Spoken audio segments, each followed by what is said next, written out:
There's no feeling more intense than starting over.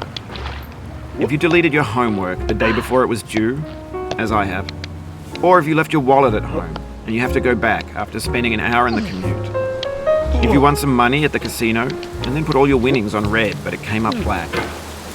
If you got your best shirt dry cleaned before a wedding and then immediately dropped food on it. If you won an argument with a friend and then later discovered that they just returned to their original view.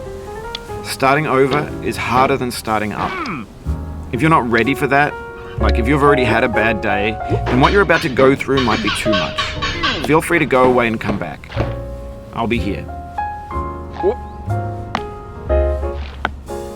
Alright, thanks for coming with me on this trip. I'll understand if you have to take a break at any point. Just find a safe place to stop and quit the game. And don't worry, I'll save your progress, always, even your mistakes. This game is a homage to a free game that came out in 2002, titled Sexy Hiking. The author of that game was Jazzuo, a mysterious Czech designer who was known at the time as the father of B games. And B games are rough assemblages of found objects.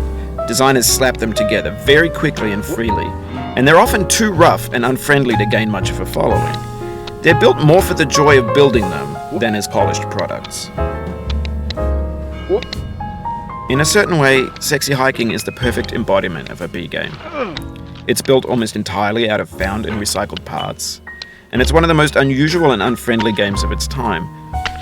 In it, your task is simply to drag yourself up a mountain with a hammer.